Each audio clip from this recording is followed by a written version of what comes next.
이렇게 그 중에도 지역과 우리 사회의 발전을 위해서 헌신 봉사하시는 그 열정과 뜨거운 마음으로 여기 참석하신 각계의 대표님들 존경하고 사랑합니다.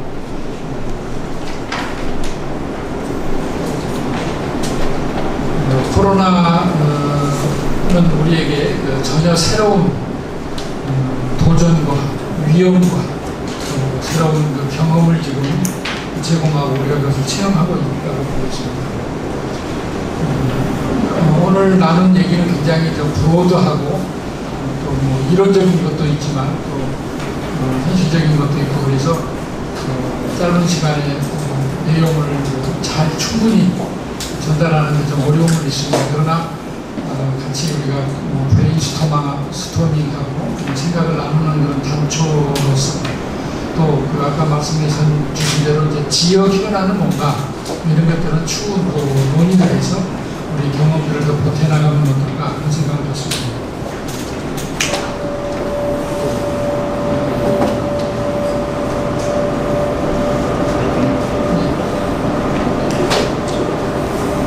오늘 나누고자 하는 그 내용은 이런 내용입니다. 그래서 물리유통이 왜 중요한가, 그다음에 그 코로나와 우리 사회의 변화, 이거는 우리가 매스미디어나 여러 군데서 많이 접하는 그런 내용입니다. 그러나 이것이 이제 그 물류유통과 어떤 그 관계성, 그런 그 외적 환경 속에서 물류유통이 어떻게 진화, 발전, 변화하고 또 그것이 우리의 삶과 소비에 영향을 미칠 것인가. 그다음에 이제 우리 운동하는 단체 그 리더들이 어떤 그 대응과 을 가질 것인가, 그리고 전망 개도하게 하겠습니다. 물류유통 그러면은 이제 굉장히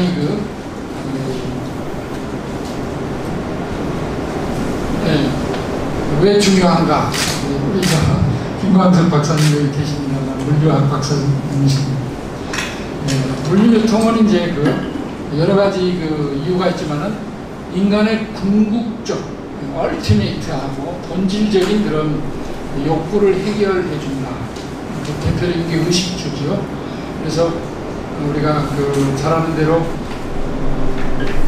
물류하는 사람들 군대에서 보병이라고 하는 사람들이 있어요. 목표에 가서 고지에서 태극기를 딱 꼽는 사람들이 물류가 있어요. 또는 인간이 배고프고 목마를 때 한 모금의 물, 먹을 거리를 제공하는 것. 그 다음에 사람이 그립고 애로울 때 그 사람을 짠하고 탁 만나게 해주는 것.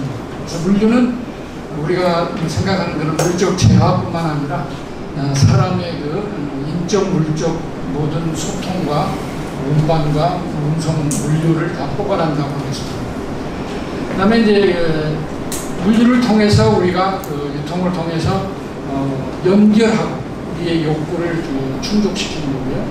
그 다음에 관계적 결핍을 해소한다. 우리가 지금 코로나 시대에 굉장히 외롭고 관계적 결핍에 있는 사람들도 있습니다. 그런 사람들에게 선물이나 기타 여러 가지 요새 핸드폰으로 선물하는 게 많아졌죠. 그런 것들을 관계적 결핍을 해소할 수 있다. 그래서 궁극적으로 인간이 추구하고자 하는 풍요와 만족, 행복 이런 것들을 실현할 수 있고, 더 나아가서 물류를 통해서 관련 활동, 산업, 자동차나 선박이나 우리가 먹는 음식이나 이런 것들이 물류라는 인프라를 통해서 그것이 가능하고 이루어진다. 그래서 궁극적으로 우리가 지향하는 선진 복지국가를 실현하는 것이 중요하고, 그것이 이제 물류가 갖는 중요성이 가장 중요한 단초가 아닌가 하는 생각을 갖습니다.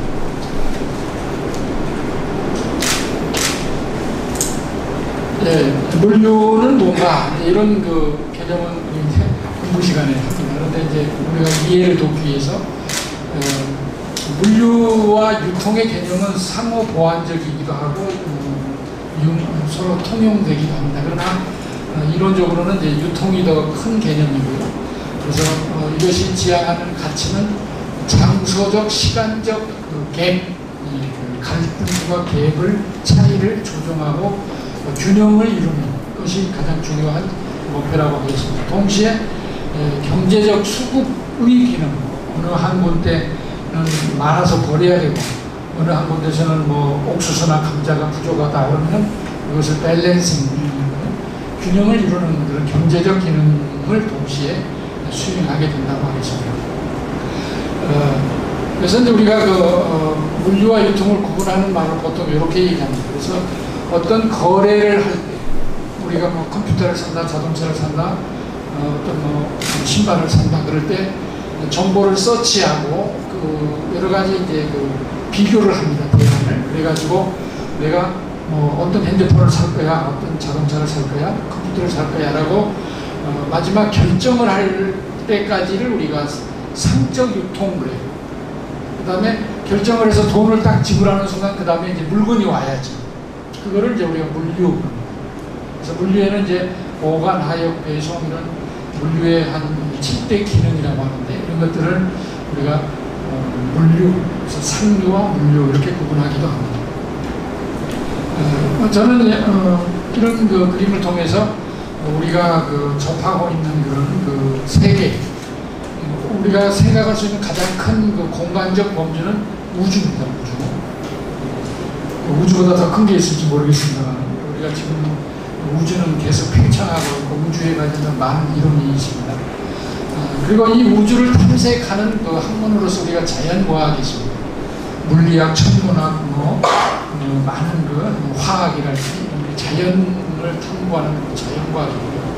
그 다음에 그 속에 사는 사람들의 활동, 정치, 경제, 사회, 문화 이런 것들을 우리가 탐구하는 학문, 그래서 인문과학, 인문사회과학과 자연과학이 이 우주를 탐색하는 하나의 학문의 양대 산맥이다 이렇게 얘기할 수 있겠고요. 그다음에 이런 정치, 경제, 사회, 특히 이제 우리가 지금 대상으로 하고 있는 거는 경제 경영에서 동시에 소비자 운동은 사회 운동인 겁니다. 그래서 학문적으로는 경제 경영 학문이고요. 그중에 마케팅에서 유통, 그다음에 로지스틱스, 물류 이렇게 이제 구분을 합니다. 이게 이제 전통적인 분류인데요. 이런 얘기하면 이제 물류하시는 분들이 무슨 소리냐, 물류가 최고고, 물류가 모든 걸 아우르고, 물류는 공학과 소재과학과 통신과 모든 걸 포괄하는 학문이다. 이렇게 얘기하기도 합니다.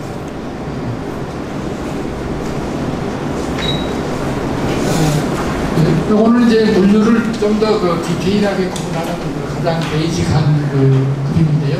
우리가 자동차를 생산한다 그러면은 거기에 관련된 부품을 조달하는 걸 우리가 조달물, 그 다음에 그것을 공장 현장에서 생산하는 걸 생산물, 그 다음에 도매, 소매, 소비 이렇게 이제 우리가 흘러가죠.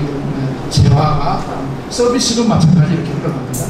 이걸 우리가 판매물류, 그 다음에 한 번 쓴 맥주 캔이랄지 플라스틱이나 이런 것들을 리사이클링 하는 거, 이걸 포괄해서 우리가 로지스틱스 또는 물류 이렇게 얘기합니다. 우리는 로지스틱스를 제가 연구소에 있을 때는 종합물류 이렇게 번역을 하는데 오늘날은 그냥 로지스틱스 줄여서 로지스 이렇게도 사용하고 있습니다. 자, 이런 베이직한 물류적 개념적 이해를 토대로 해서 물류가 왜 중요한가, 많은 학자들이 얘기를 했습니다. 물류를 경제의 암흑 대륙이다. 암흑 대륙이라 하면은 미지의 세계, 위험과 기회가 도처에 있는 곳. 그래서 그 이전에는 물류도 누구도 생각하지 않았습니다. 우리가 여러분도 마찬가지 물류는 1980년대에 우리나라에 등장했습니다. 지금은 물류가 많이 유통이 보편화되어 있고요. 제3의 이유는 어디다? 우리가 기업을 이윤을 늘리려면 매출을 높이고 원가를 줄이고 그러는데 세 번째로 물류를 관리하는 것이 이윤을 늘리는 중요한 원천이다. 마지막 뉴 프론티어가 등장할 겁니다. 드러커 같은 교수님은 우리가 마케팅의 포피라고 있습니다. 프로덕트, 프라이스, 플레이스, 프로모션 그런데 하나 더 피지컬 디스트리뷰션 추가해야 된다. 드러커는 현대 경영학의 아버지란 사람, 엄청난 사람입니다. 우리가 이제 또 역사적으로 뭐 많은 사례가 있겠지만 물류를 통해서 성공했던 사람이 알렉산더 대왕의 동방원종입니다.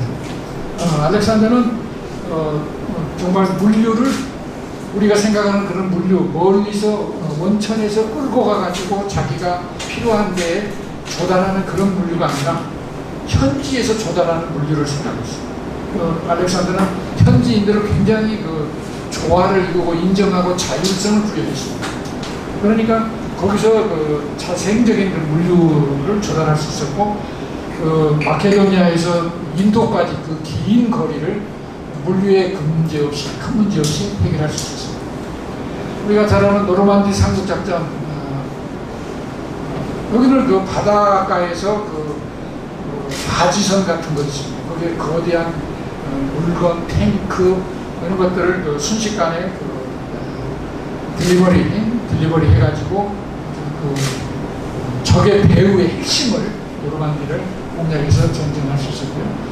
우리가 잘 아는 삼국지 먼저 초한 전쟁이죠. 장기판에 나오는 그래서 항우와 유방. 이거는 이제 물론 성공은 유방이 성공한 겁니다. 유방은 우리가 잘 아는 대로 소화, 장량, 한신이라는 3골출한 신화가 있었습니다. 그래서 천하를 통일하고 나서 농공 행상을 해요. 근데 유방이 제일 먼저 누구를 칭찬하냐? 1등 공신을 소화를 듭니다. 그러니까는 주변의 장군들이 다 불만이 많아요. 나는 목숨 걸고 전장에 누볐는데 소화는 뒷짐지고 앉아서 후방에서 놀기만 했다. 걔가 왜 농공 행상이 1등이냐? 그때 유방이 얘기합니다. 내가 가장 배고프고 어려울 때 얘는 후방에서 물자를 조달했고, 병력이 줄어들고 막 죽고 없을 때 사람들을 모아가지고 계속 조달을 해서 우리 전쟁을 이기겠다. 너희들 싸우는 것도 중요하지만 이 물류를 조달하는 소화가 1등 공신인데 너희들 불만 있냐? 아무도 불만 없었어요. 실패 사례는 이건 이제 이 원소의 입장에서는 그런데 조조의 입장에서는 성공 사례가 있어요. 관도대전이라고 삼국지에서 적벽대전과 관도대전이 가장 큰 전쟁. 원소의 100만, 조조의 한 30만이 싸우는데 게임이 안 돼요. 그러나 조조는 오소라고 하는 그 물류 창고를 불태워 밤중에 가가지고. 그러니까 원소가 후퇴를 했었는데 유명한 관도대전. 그다음에 나폴레옹 여러분들 잘 아는 바대로 이제 러시아를 침공해서 러시아에서 모스크바에서 나폴레옹의 부하들을 설득합니다. 거기 가면 먹을 거, 붉은 많은 고기와 아름다운 여인과 보물과. 근데 모스크바 가니까 아무것도 없었어요. 다 불태워버리고 갔습니다. 초토전술이라고. 그래서 이제 물러 나올 수밖에 없었고요. 그래서 엘바 섬으로 귀양 가서 100일 만에 다시 와가지고 또 황제가 됐습니다. 그러나 워털루 전쟁에서 포쳐요. 거기는 이 사람은 포병 장교입니다. 포병의 달인이. 그래서 포를 가지고 적을 이길 수가 있었습니다. 그런데 그 전날 한 3일 계속 비가 와가지고 이 길이 대포가 갈 수 없는 길이었어요. 그래가지고 시간이 한 반나절 이상 지체가 됐어요. 그때 영국과 프로시아 이런 연합군들이 합칠 수가 있어가지고 지게 됐습니다. 그러니까는 물론 그거는 이제 하늘의 뜻이기도 하겠지만 이 워털루 전쟁도 그 전쟁에 관련된 그 물자를 제때 조달하지 못해서 졌다. 히틀러도 마찬가지입니다. 그 스탈린그라드에서 다 이기고 있는데 거기에 철도를 다 훼손되고 그다음에 도로를 완성하지 못해서 이제 동방전선에서 계속 힘들고 있는데 이제 아까 얘기한 노르망디에서 전쟁에 지게 됩니다. 우리나라에 이제 잘 아는 대로 이순신 장군, 이건 이순신 장군의 승리인데요. 이순신 장군에 이길 수 있었던 거는 바다를 통해서 물자가 일본군한테 가는 것을 원천적으로 차단하겠어요. 그래서 임진왜란은 이순신 장군, 우리 조선이 이길 수 있어요. 여러분들 역사를 보면 알겠지만 이 임진왜란은 우리 조선의 엄청난 대승리. 근데 우리는 막 죽고 힘들고 이것만 생각하는데 일본은 더 많은 데미지를 주고 그렇습니다. 그 다음에 이제 그 외에 이제 그 물류는 그러니까 뒤에도 나오겠습니다만은 본원적 수요를 우리에게 제공합니다. 본원적 수요. 인트레인식이라고 하는데 이건 뒤에 나오겠습니다. 자, 이런 그 물류 위에서 이제 우리 사회가 변화하는 코로나는 여러분들이 많이 접한 건데, 이건 이제 포브스지가 제안한 9가지 변화인데요. 컨택트리스 인터페이스, 우리가 온택트 이렇게 얘기하죠. 그래서 온택트에서 이제 온택트 이렇게 얘기합니다. 그다음에 어느 교회 목사님은 올택트, 온라인, 오프라인 다. 그래서 저건 이 코로나는 우리에게 전혀 새로운 공간적 개념, 새로운 만남의 그런 장들을 제공했다고 하겠습니다. 그 다음에 강화된 디지털 인프라, 우리에게 이제 전혀 새로운 디지털 인프라를 제공했고요. IoT, 사물 인터넷이죠. 그 다음에 빅데이터를 통한 모니터링, AI 기반의 새로운 상품들, 그 다음에 원격 진료, 온라인 쇼핑, 지금은 온라인 쇼핑의 대세입니다. 그래서 뒤에도 나옵니다만 이커머스의 시장이 이미 온라인이 오프라인을 능가하는 그 정도의 정도로 로봇은 이제 우리 삶의 다양한 곳에 와 있습니다. 저기 어디 음식점에 갔는데 로봇가 막 배달해서 오더라고요. 그런데 아주 기분이 산뜻하고 좋았습니다. 여러분들도 많이 활용해 보시겠지만, 저도 집에 혼자 있으면 기가진이한테 나 외로워 그러면 금방 나오죠. 대화도 하고요. 그래서 이런 다양한 시대에 우리가 살고 있다. 디지털 이벤트, 다양한 쿠폰이랄지 이벤트랄지, 그다음에 e스포츠 이런 것들이 이제 큰 흐름이고요.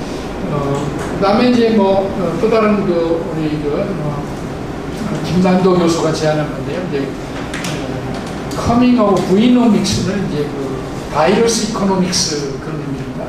바이러스에서 규제되고 창출되어 있는 그런 경제.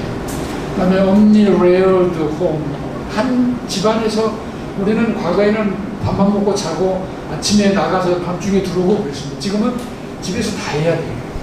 밥도 먹고 보고서도 쓰고 아이도 키우고 그래서 이제 다양한 기능이 이제 집에서 이루어지게 됩니다. 그다음에 금전을 강조하고요. 다양한 중심 기능. 그다음에 롤러코스터한 라이프, 우리가 다양한 삶을 살아야 된다. 스포츠를 건강을 유지해서 걷기를 하든 푸시업을 하든 여러 가지를 해야 되는 것이 강조되고요. 그 다음에 중고국민이 다양한 상품들을 소비하게 되고요. 이런 것들이 이제 새로운 사회의 변화라고 하겠고요. 아까 얘기한 이제 브이노믹스를 한 예를 들면은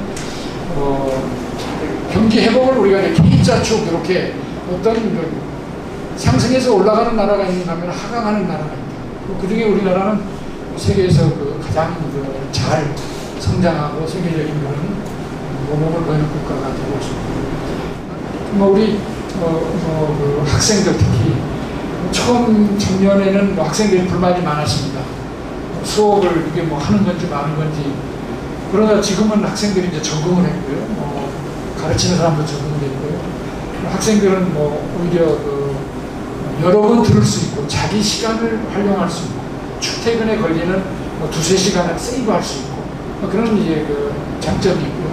그래서 이제 이런 언택트와 비대면이 같이 이제 조화를 이루는 시대. 초등학생들도 마찬가지. 그래서 우리가 풀업 러닝입니다. 그래서 온오프라인이 혼합되는 사회를 변하고 있습니다. 자, 그러면은 이제 이런 코로나 시대의 물류 유통의 어떤 변화들인가, 좀 거시적인 걸 간단히 지나가면은 이제 국제 정치의 변화, 지방 분권, 자치와 분권의 역할이 늘어난다.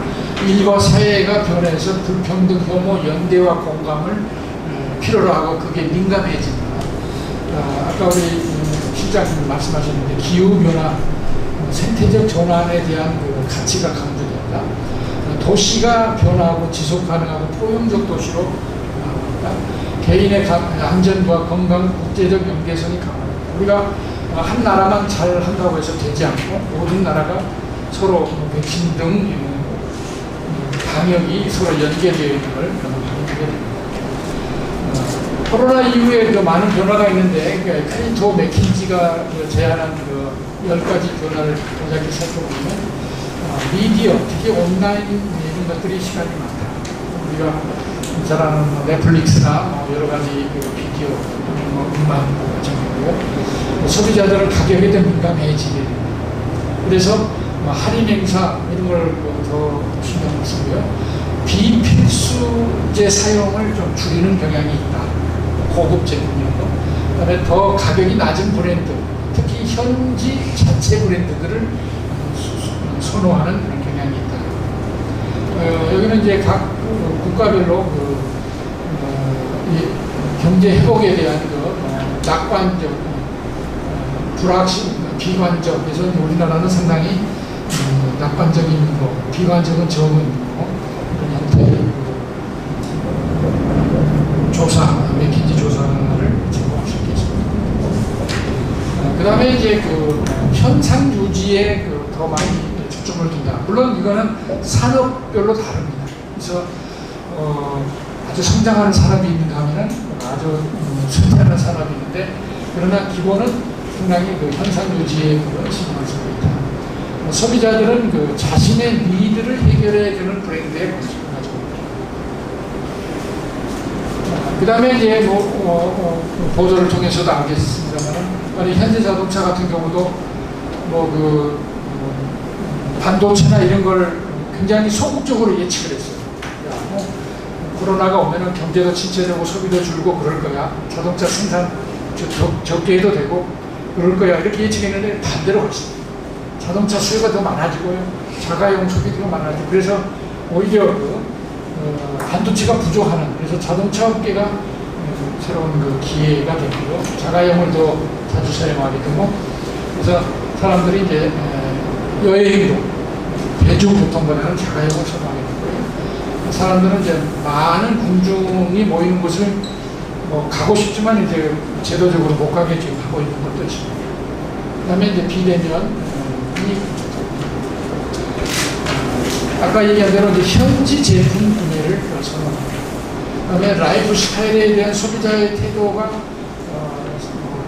우리가 정말 새롭게 이런 시대가 올까 했는데 그렇게 지금 지나고 있고, 특히 그 이커머스 시장이 가지고 있다. 이걸 좀 더 5가지로 요약할 수 있는데요. anxiety, 불안에 대한 걸 잘 조정하는 그런 형태의 소비, 집에서 뭔가를 이루어지는 언택트, 그 다음에 자기중심적, 물론 남을 생각하지만 그래도 나부터 살자 이런 걸 그러죠. 누구 지나가면 저 친구는 왜 마스크 안 써서 자기가 안 쓴 걸 생각하는, 항상 자기중심적으로 생각합니다. 그 다음에 본원적 가치, 우리가 어떤 재화를 본원적 가치와 파생적 가치, 문화적 가치가 있다면 본원적 가치를 더 중시하는 그런 소비가 이루어집니다. 자, 그러면 이제 이런 사회와 구조의 변화 속에서 유통물류는 어떤 형태로 변화가 이루어질 것인가에 대해서 잠깐 살펴보겠습니다.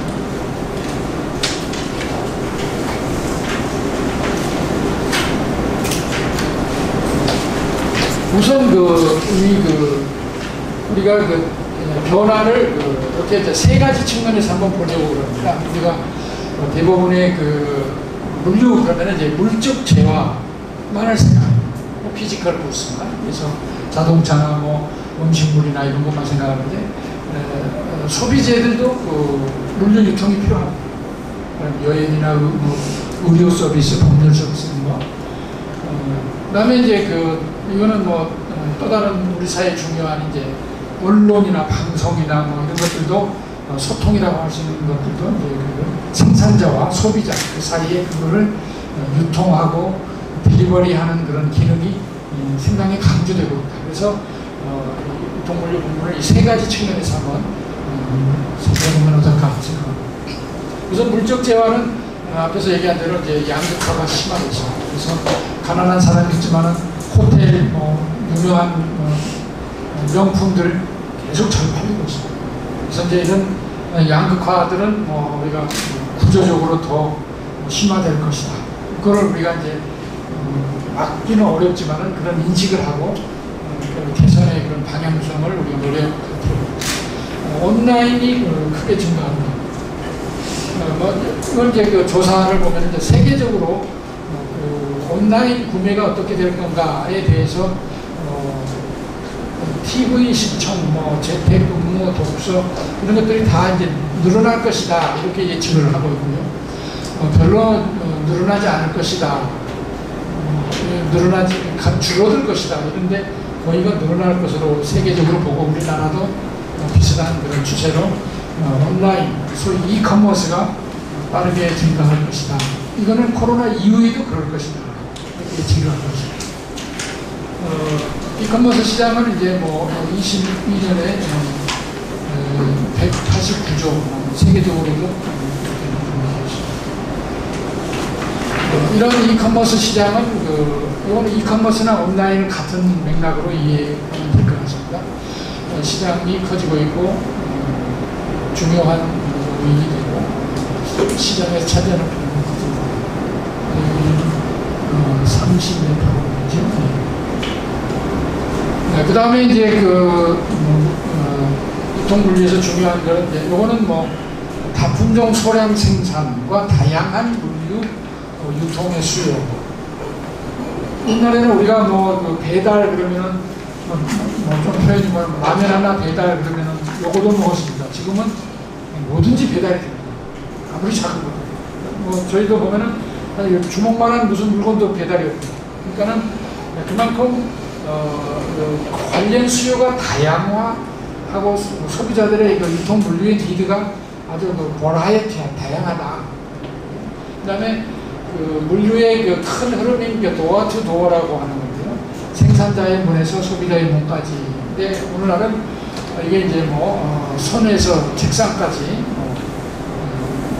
우리가 어디 가든 어디에 있든 전에 선전들 마라도에 짜장면이 배달되듯이 어디까지 갈 수 있는 그런 니드가 이제 일반화되고 더 심화될 것이다. 스마트 물류가 확장될 것이다. 그래서 스마트 물류는 이제 굉장히 넓은 그런 개념이긴 합니다만 신속 물류, 드론 이런 걸 활용하는 건데 스마트 물류 관련 기술들이 이제 여기 있는데요. 여기 보면 이제 RFID 우리가 고속도로 지나갈 때 그냥 차가 지나갈 수 있는 RFID 사물 인터넷 드론 빅데이터 이런 것들을 통해서 이제 스마트 물류가 빠르게 확장됩니다. 요즘 이제 스마트 물류는 창고 기타 여러 가지 분야에서 이루어지고 있고 오늘 이제 도시에서 이제 스마트 물류가 이제 광역 지금 우리가 GTX 얘기하는 것처럼 빠르게 진행합니다. 또는 이제 진공 형태로 그래서 이제 물류를 흘러가는 이건 이제 일론 머스크가 제안하기도 하고 그렇습니다. 그래서 물류의 소통이 이제 굉장히 빠른 시속 1000km 정도로 이렇게 진공통 상태에서 물론 이거는 일반 그건 안 되겠죠. 고가 아주 중요한 생명의 결정적인 이런 것들을 이렇게 많이 or a special mat could be placed down by the customer.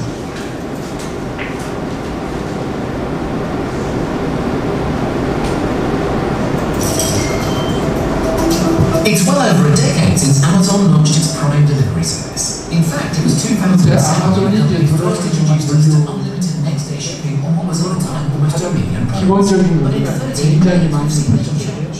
That is, until recently. 많은 Many 기업들이 하고 areas 있습니다. now offer same-day delivery. But behind closed doors, Amazon have been working on an ambitious plan to realize almost instant delivery. The goal?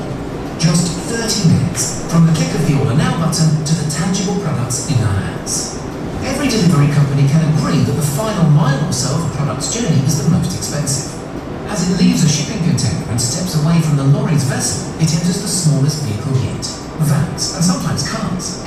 Rather than carrying millions of products, a driver can now only carry a few dozen. Employing thousands of drivers comes at incredible cost to shipping companies. Amazon has been toying with the idea of cutting out these final employees with autonomous machines such as the six-wheeled Scout robot.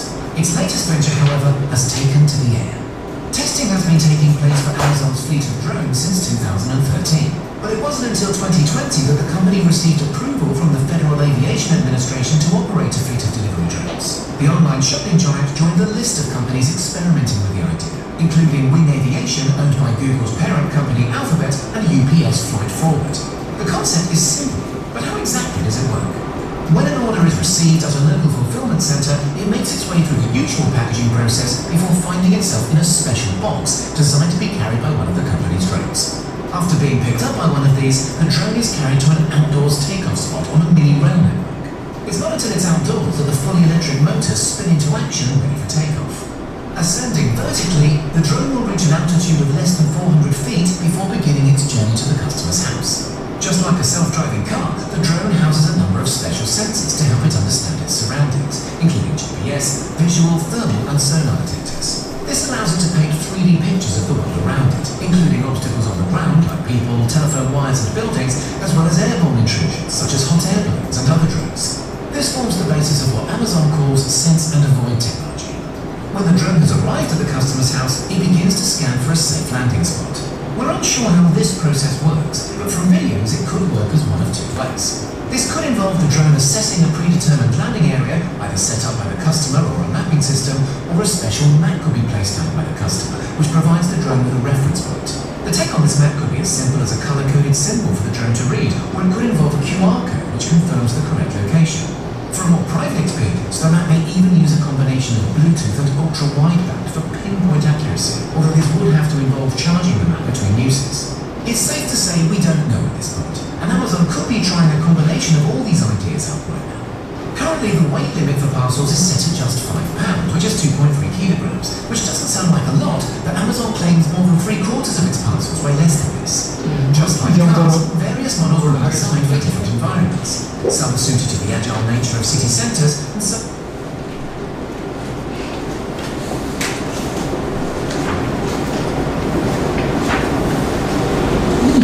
이제 그 드론은 우리 삶에서 전쟁에서 탐사, 해저 탐사니 파괴하는 거 모두 소독 굉장히 많은 분야에서 이제 활용이 되고 있고요. 물론 아까처럼 이제 우리 아파트 사는 사람들은 드론에 안착할 수 있는 그런 어떤 공간을 집단으로 마련하든지 이제 그런 시대가 곧 도래할 것 같고요. 그 다음에 드론이 갖는 이제 문제점들, 안전, 프라이버시, 기타 무슨 소음 이런 것들이 얘기될 수 있고요. 그 다음에 이건 뒤에 나오겠습니다만 이런 드론이나 첨단 기술에 의해서 우리의 일자리가 빼앗겨지거나 박탈당하는 그런 문제들 이런 것들이 이제 우리 여기 계신 분들 같이 논의하고 또 우리가 대안을 마련해야 되지 않을까 생각합니다. 그 다음에 이제 물류에서 이제 지금 우리가 코로나에서 보게 되는 다양한 백신 물류, 화이자와 아스카 여러 가지 백신마다 다 운송 조건과 보건 조건이 다릅니다. 그래서 이런 것들에 대한 이해가 필요하고요. 그다음에 이제 오늘날 여러분들도 체험해 보셨겠지만 이런 다양한 좀 더 빠르고 편리한 그러나 상당히 고비용의 그런 그 물류 서비스를 오버나잇 딜리버리, 뭐 컬리나 아마존, 쿠팡 이런 것들이 지금 그 물류의 중요한 추세, 확장하고 시장이 커지고 있는 것이 볼 수가 있습니다. 이건 이제 뭐 컬리인데요. 이제 석유에서 뭐 홀드 체인이라고 좀 나오고 있습니다. 방금 얘기한 대로 이제 그 콜드 체인에서 이제 우리가 뭐 신선 물류 이렇게 이제 얘기도 하고요. 말씀 그대로 이제 콜드 체인이라는 것은 어느 재화가 요구하는 일정한 온도, 영하든 영산이든 말하면 뭐 채소나 꽃이나 뭐 생선이나 이런 것들이 갖는 그런 일정한 운송 조건을 생산지부터 최종 소비자까지 그 콜드 체인을 유지하는 게 굉장히 중요하고 그 시장이 커지고 그런 유통 물류 리드를 우리가 필요로 하고 있다. 그래서 이런 새로운 그런 중요한 리드로 시장으로 커지고 있습니다. 콜드 체인은 공급, 운송, 저장, 운송, 최종 소비자 하면서 이런 시설과 장비들이 필요하게 됩니다. 자, 그 다음에 이제 우리가 피지컬 굿에서 물적 제어에서 오늘날 중요한 문제 화두로 등장한 것이 이제 생활물류 서비스 산업 법이 지난달에 통과됐고요.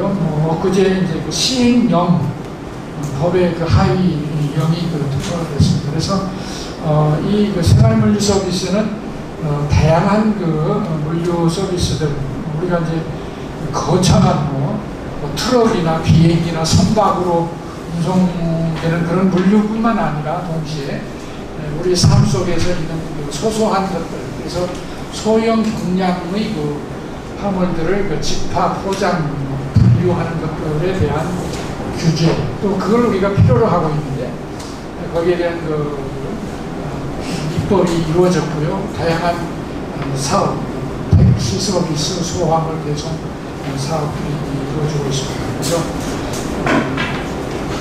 여기에서 이제 가장 우리에게 이제 문제가 되는 것은 배달하는 사람들의 그런 과로와 부당한 이런 처우, 또 거기에 대한 충분한 어떤 근거 규정 이런 것들이 없어서 매스컴에 굉장히 문제가 되고 있고요. 대표적인 걸로 우리가 택배 기사의 과로사 한 3일 됐습니다. 그래서 이해 당사자들이 배 타협을 해가지고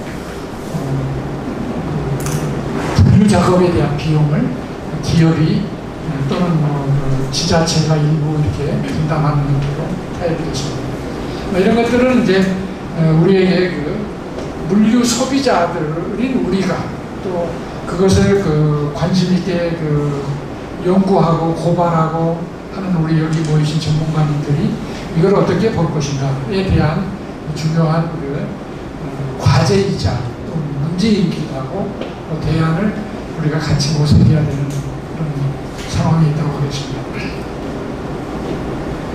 그 다음에 이제 두 번째로 이제 우리가 서비스제는 어떻게 변화하는가. 물적 제어와 이제 달리 서비스제도 굉장히 동시에 양극화가 이루어지고 있다. 그래서 소비자 그런 다양성 추구, 우리가 호텔을 가도 간단한 이렇게 잠을 자는 사람이 있는가 하면 5성, 6성급에서 사는 사람도 있고 이런 것들이 이제 다양화되어 있다는 것이고요. 그 다음에 구독 경제, 우리가 이제 그걸 직접 가서 하는 보고 그런 것도 있지만 영화, 연극, 음악 이런 것들처럼 구독 경제가 굉장히 활성화되고 그것이 갖는 임팩트가 커지고 있습니다. 그래서 이것들은 이제 온라인 이런 것들을 기반으로 이루어지고 있는데 여기에 대한 유통, 소비 또는 중간 채널들, 마켓 채널들의 역할이 강화되고 중요해졌다. 여가 등 상품이 수요가 줄어들고 있고 물론 이제 오늘 라디오 들으니까는 뭐 여행이 99% 감소됐다 그러더라고요. 세상이 99%가 줄었습니다. 그러나 이제 대안적 노력으로 이제 그 본원적 물류에 대한 것들이 또 나왔습니다. 그러니까 뭐 뉴스에 보셨겠지만 가령 후쿠오카까지 상공까지만 갔다가 오는 거예요. 대만 우리도 그렇고 우리나라도 마찬가지로. 그래서 우리가 뭐 실제 가지는 못하지만 비행기에서 누리는 그런 쾌적한 여행에 거기서 주는 뭐 기내식 와인도 한잔 먹고 이런 것들이 이제 그 여행이 주는 본원적 수요 중에 하나입니다. 그러니까 우리가 부산을 가는 것도 자전거 타고 갈 수도 있고요, 트럭 타고도 갈 수 있지만 KTX 특실에서 이렇게 갈 수도 있습니다. 그런 단순한 물류적 수요는 서울에서 부산을 가는 거지만 그 가는 과정에서의 그 물류가 제공하는 본원적 수요, 쾌적함, 즐거움, 어떤 인간에 대한 어떤 자긍심 이런 것들을 이제 강조되는 그런 국면이 이제 코로나를 통해서 우리가 깨닫게 되었습니다. 의료 서비스 법률 등에 대한 것들이 이제 강조되고 다양한 소비자의 목소리가 거듭나고 스포츠 관중, 비대면 스포츠 관중, 그다음에 더 직접적으로 교육, 회의, 전시 등에 대해서 이것도 하나의 서비스 제고 우리가 소비자들이기도 하고 동시에 그것들이 생성되어서 소비되는 그 과정, 유통 과정에서의 우리의 역할, 소비자의 역할, 소비자 단체의 어떤 뭐 기능은 뭔가에 대한 것들이 이제 강조되고 그에 대한 생각들이 모아질 필요가 있다. 언론 방송입니다. 그래서 이제 SNS, 뉴미디어 확산되고 종이신문이 점차 사라져가고 있고요. 그래서 뭐 레거시 언론이라고 그러죠. 전통 언론들, 그다음에 뭐 유튜브로 다 채널화되고 또 그것이 갖는 그 긍정적, 부정적 효과들이 나오고 있습니다. 분산 매체, 페이스북, 트위터, 카카오 등이 1인 매체 등이 이제 활성화되고 그걸 통해서 우리가 소비를 어떻게 하고 소비 활동을 할 것인가에 대한 그 고민들이 필요하게 됩니다. 자, 그러면 이제 우리는 이런 현상과 사회의 변화와 유통 물류의 변화 속에서 어떤 자세로 우리의 포지션을 가져갈 것인가. 먼저는 소비자주의에 대한 이해가 필요하다. 우리가 컨슈머리즘, 그래서 소비자 주권이 강조됐습니다. 그거는 존 F 케네디가 4가지 권리를 최초로 강조를 했습니다.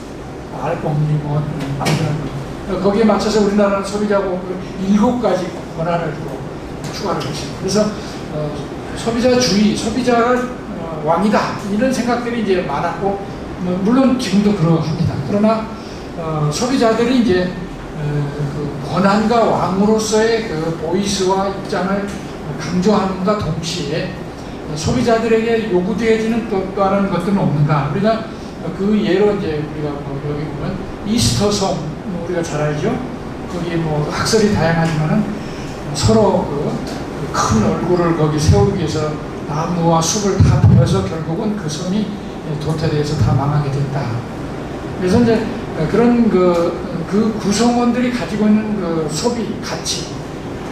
우리 로마 말기에 로마는 도덕성, 소비, 한 예로 로마 귀족들은 음식을 먹기 위해서 배가 부르면은 거위 털로 이렇게 해서 다시 토해낸다는 거예요. 그리고 또 먹는다는 거예요. 세상에 그런 국가나 사회가 온전히 유지되기 어렵겠죠. 그래서 이제 우리가 잘 아는 레민이라는 그 쥐가 있습니다. 이게 숫자가 많아지면 한 쥐가 앞에 가면은 모르고 그냥 다 가서 물에 빠져 죽는다는 거예요. 그래서 이런 것들이 이제 소비자들이 그 사회를 어떻게 지혜롭게 가끔가. 우리가 이제 그 예를 역사에서도 아편 전쟁이 있는데 영국이 중국이라는 나라를 무너뜨릴 수가 없어요. 천만. 그래서 아편을 재배하고 소개를 합니다. 지하 시장에. 그래가지고 그 청렬하는 그런 리더십도 물론 흔들흔들 할 뿐더러 그런 마약 아편이라는 것이 있으니까 그 사회가 좋아, 재밌어, 만연했어요. 그런데 그거를 가격을 올려버려요. 그러니까는 이제 그걸 아편을 태우고 해서 아편 전쟁이 나오는 건데 그거는 이제 그 사회의 그 집단 지성이 또는 그것을 이끌어가는 뭐 리더가 소비와 소비자와 어떤 그 길한 관계를 통해서 그 사회를 온전 발전시키는 방향으로 가는가에 대한 그런 것들이 요구되는 겁니다. 우리가 이제 잘 아는 대로 뭐 엘빈 투플러가 얘기한 말이죠. 소비자는 생산자이기도 하고 소비가 생산을 창조한다. 소비자 활동을 이제 넓혀야 된다. 앞에서도 얘기했습니다만 물적 제약뿐만 아니라 서비스, 행정 서비스. 이건 이제 유권자의 기능이기도 하고요. 무료, 언론, 우리 납세자 연맹이라는 게 있습니다. 납세를 제대로 하고 있느냐, 과세를 하느냐 이런 것도 있고요. 교통, 저는 교통 그 딱지 날라올 때마다 화가 납니다. 이거 교통 소비자 연맹을 하나 만들고 싶어요. 그 뭐 맨날 와가지고 돈을 어디에 쓰는지도 모르고 그냥 날라오고 뭐 우리 장관 뭐 고위직 하는 사람 보면 항상 교통복지금을 그때 뭐 몇십만 원씩 몇백만 원씩 납부하고 그러는데 여행 뭐 이런 것들 소수자를 어떻게 할 것인가 이런 거에 대해서 우리 소비자 활동이 이제 관심을 가지고 그 영역을 좀 더 확장할 때가 아닌가. 그다음에 소비자들이 이제 그 추구하는 가치가 이제 좀 더 심화 발전될 필요가 있지 않는가. 이건 우리가 지금 하고 있습니다만 윤리 소비, 공정 가격, 친환경 소비, 이제 영성 소비, 영성 경영 요새 나오고. 그러면 이제 그걸 구체적으로 이제 공생적, 공존, 콜라보레이티브 소비 이런 것들이 지금 필요할 때가 아닌가 생각합니다. 동시에 이제 유통물류에서는 어떤 것들이 우리가 고려될 수 있는가. 이제 유통물류의 온라인이 커지고 있으니까 플랫폼 기업을 가만히 앉아서 거금을 모읍니다. 우리나라 네이버, 카카오 마찬가지입니다. 이런 기업들이 이제 아마존 마찬가지입니다. 이런 것들이 갖는 그런 그 공정성, 공익성 이런 것들에 대해서 이제 우리 또 국가가 절 감시하고 표준 약관을 세우고 이런 것들이 필요하지 않나요?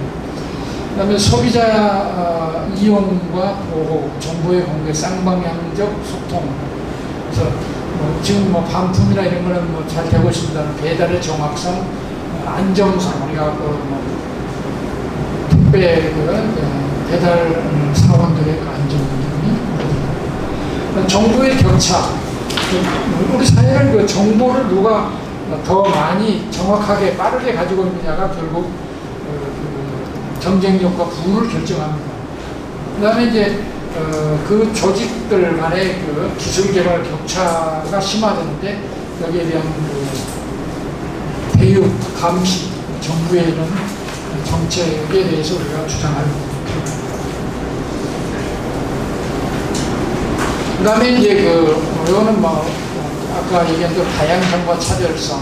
그래서 유통물류에서는 갈수록 친밀, 신속, 소량, 다분도, 간편 이런 가치를 계속 추구하고 그러다 보니까 이제 기업이나 이 그 시스템에 이제 잘못된 것들이 나타납니다. 가령 뭐 한 예가 있죠. 그래서 뭐 도미노 피자 30분 그러면은 그때까지 못 가면은 돈을 못 받고요. 그 사원이 뭐 물어내야 되고요.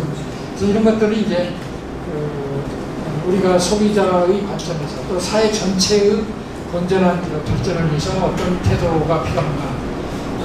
윤리 소비, 윤리 경영. 그 다음에 이제 아까 얘기한 대로 이제 궁극적으로 우리가 발딛고 사는 사회의 그 환경과 그 대안으로의 녹색 물류. 이건 이제 한번 보시면 되겠고요. 녹색 물류는 이제 여러 가지 대안이 있습니다. 그러니까 우선은 환경에 위해가 되는 자동차, 뭐 경유차 이런 것들을 이제 점차 줄이고요. 그다음에 그 모달 시프트라고 하는 그 청정 에너지, 기차 뭐 이런 것들을 활용해서 이제 인류를 하고, 그다음에 뭐 전기차, 전기 에너지, 그다음에 뭐 파도 조력이라든지 태양열이라든지 뭐 이런 것들을 통해서 이제 에너지와 물류를 점진적으로 환경 친화적으로 가져가는 노력이 필요하다. 그 다음에 이제 아까 얘기한 생활 물류 서비스는 과로사를 우리가 다양한 지금 사회 각층에서 이제 지혜가 모아지고 있는데요. 가장 중요한 거는 이제 물류 분류하는 기능을 별도로 이제 하기로 했다. 이런 유통 물류에 합리화는 그 부분만 가지고는 안 되고 우리 사회가 전체적으로 힘을 모아야 할 필요가 있다. 그래서 이제 국제 협력, ICT 역량, 정치적 거버넌스, 디지털 미디어에 대한 시민 참여 이런 것들이 고려돼야 되고요. 이제 많이 나오는 ESG, Environmental Social Governance. 그래서 그 사회의 다양한 활동들이 정말 환경 친화적인가, 사회 전체에 도움이 되는가, 그걸 유지하는 그 지배 구조, 의사결정, 기업의 의사결정을 하는 그런 시스템들이 건강한가에 대한 것들이 구조되고 있고, 또 그것에 우리가 지혜를 모아야 되지 않겠는가. 그 다음에 이제 산업 기술, 사회 안전 인프라 구축을 위한 연구 개발. 이거는 이제, 어디나 국가나 사회의 가장 기반이 되는 거죠. 우리가 새삼 느끼는 거는, 세계에서 백신을 개발하는 나라들이 그래도 과학과 이게 발달하는 미국, 독일, 영국, 일본은 아무리 까불어도 지금 못 만든 기초과학이 약하니까. 우리나라도 지금 5개 기업이 이제 지금 삼상 실험하고 있다고 하는데, 그런 맥락에서 산업 기술에 대한 중장기적인 그런 추구가 필요하지 않는가. 공공성과 사회적 신뢰를 진작할 의료 기술의 개발이 필요하다. 그 다음에 동시에 사회 문화 영역에서의 공감대 형성, 신뢰 기반, 그 다음에 교육 콘텐츠, 정부와 지자체들의 협력, 정확한 정보, 언론 미디어 환경. 언론, 오늘도 ABC 협회가 이제 이런 뉴스 가사를 다 가짜였잖아요. 그래서 신문사가 신문을 만들어면 동남아에 수출한다는 거 신문을 종이 값을만 받고 그런 것들을 이제 ABC 협회가 그 기능을 못해서 이제 비한적 새로운 언론법들이 지금 모색되고 있고요. 오늘 이제 그래서 이제 우리 사회가 언택트 사회의 이제 변화가 될 건가요? 보시면 되겠습니다. 그래서 이제 국가는 이제 이 코로나 시대에 이런 4대 목표 12개 전략을 제시를 했습니다. 오늘 국가의 그걸 제가 소개합니다. 그래서 경제, 포용, 사회, 건강, 그다음에 국제적인 거, 그래서 이제 12개 전략, 4대 목표 이런 것들을 전 사회 분야가 협력해서 추진해 가면 될 것 같다. 그래서 저는 이제 코로나 이후 물류 유통 체제를 어떻게 추진해 갈 것인가를 이렇게 한번 모델링을 해봤습니다. 우선 이제 가장 중요한 책임과 권한이 이제 정부, 국회. 과거에는 우리가 정부만 했습니다. 그런데 정부만 가지고 안 되더라고요. 이 법원이 중요합니다. 일제징용자, 재판, 판결 이런 것들. 이 법원이 국가와 국회가 지향하는 가치를 같이 도와주고 공조하는 그런 것들이 필요하고요. 그래서 회복, 포용, 도약 이런 것들이 필요하고요. 우리가 관심 있는 소비자 주체들도 아까 얘기한 그런 소비자주의에 머무르지 않고 소비자들이 깨어있고 집단 지성을 발휘하고 사회를 리드하는 그런 경지까지 나아갈 필요가 있다. 소비가 생산이고 문화 창조다.